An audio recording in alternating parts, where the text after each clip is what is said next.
Hi guys, Mike here from KDS Bushcraft Down Under. Just chopping this video together. I've been installing a front runner battery tray into my 2017 HiLux. So for those that follow my videos know that I've been having a problem with the life of my battery, so I'm rejigging the system so I can make the battery an easy in and out removal job. So I bought their tray and I've had all of their products over the years and they've always been pretty good. The problem with this tray is it requires a countersunk screw and a washer here. Now the rest of the fittings are recessed, so when I put the battery in the tray it was rocking backwards and forwards. That can't be a good thing, having the entire 30 kilos of battery rocking back on a screw. So my solution was to cut a 3mm and cut a 3mm rubber sheet to raise it up. So that is sorted that issue. The second issue was the hold down clamps supplied. The thread wasn't long enough to be able to use it and just nick it off with a hacksaw. I had to rejig it and cold bend these. So a little bit of fabbing around. So I'll just knock this short one together. It may save someone a lot of grief lifting in, lifting out batteries and trying to work out what's going on with this guy here. Right, due to the magic of video editing, the tray is in. So this is my front runner, this is their hold down clamp. So whereas my original tray went further up to the firewall and I used a piece of plastic block to keep it away from that. Now it did come with a plate that you could mount the DC charger, but it's not a huge amount of room here. I don't think that's a good idea. Now I've seen guys bolt them to the fuse box and that's a bad idea because it's insulating it and it needs a heat sink. So as battery locations go, I mean there's plenty of ventilation holes, so the tray itself will be a heat sink. So depending on how easy it is to lift in an N70 size battery will be the crux of our operation. If it lifts in and out really easy, this wiring here is just my driving lights and my UHF radio. So I'll get that out of the way, no problems. That's the line that runs to the back of the car and powers the fridge and the air compressor. So we'll see how easy it is to lift in. Then I can work out if I can mount my DC charger on top, or I put it to the crank battery and run across to it. It's all good fun. Well guys, that was an absolute pleasure to slip that battery in. There was no hassles at all. Now I've had a good look around the sides. I'll try and get it with my gimbal camera for you. And there's plenty of room. This gap at the back would be room for the DC charger, but I don't think it's going to be happy tucked in there. So definitely a different mount.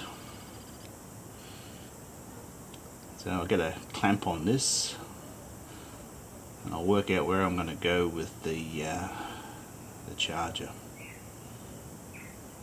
But that's such a difference, that battery tray. I'll film it for you anyway, around it, yeah. So it's a lot better fit than my original tray, which was designed for a certain type of battery which wasn't easily available. And when you go on remote, you want something that's easy. You don't want to walk into an auto parts store, oh I need this, and, oh I've never seen one of those, yeah. You want it as simple and as common as possible. So that's a good result. So I'll get this thing secured so I can drive around in the car. Now I'm going to do some temperature tests on this installed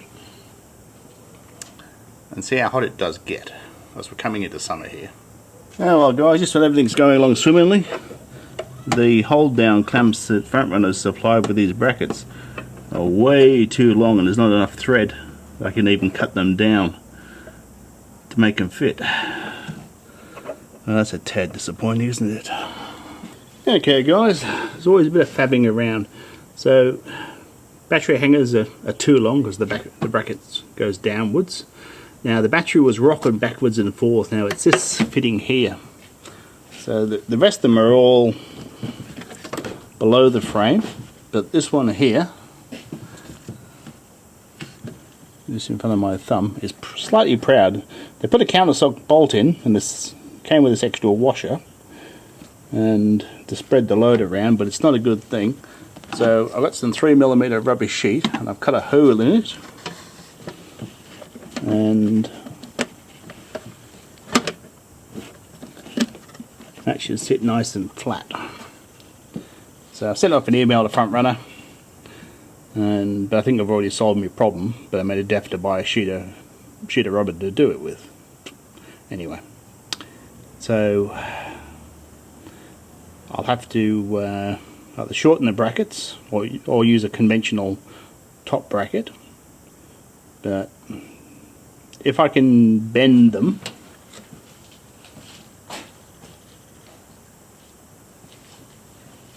in a vise, I'll be right.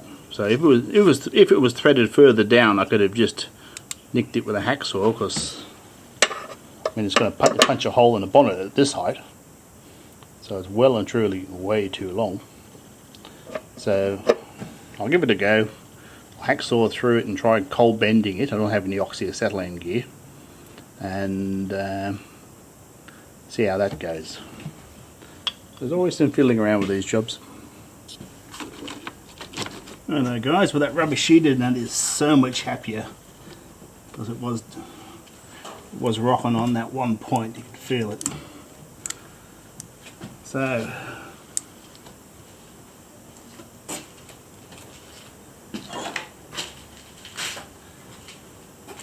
this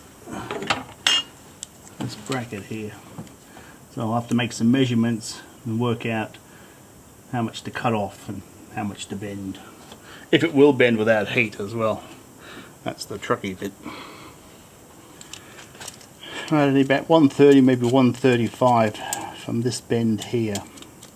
That's where I'm a good inch short on this bracket. If this bracket was straight across, it would probably do the job I just did to nick the threads off.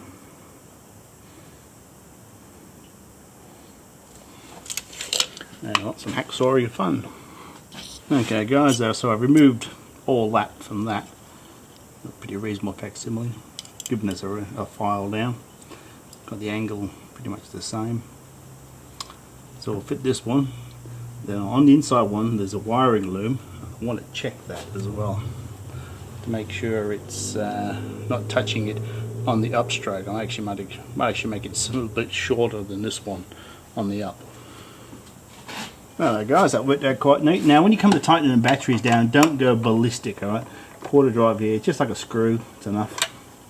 As long as it's nice and solid, which it is now with that rubber biscuit in it.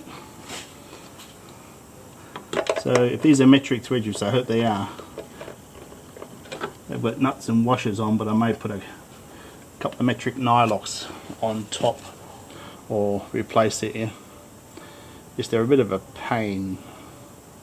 Now if you intend to do a really rough trip and things are going to hit a lot of corrugations, you can just go along and put a dob of silicone just on the top of the thread, just in case it does throttle off. Okay, that's what we used to do back in the bar jar racing days. So I'm going to do some temperature tests on this battery. Earlier I was driving and it was only 23 degrees and the metal around the base was over 40.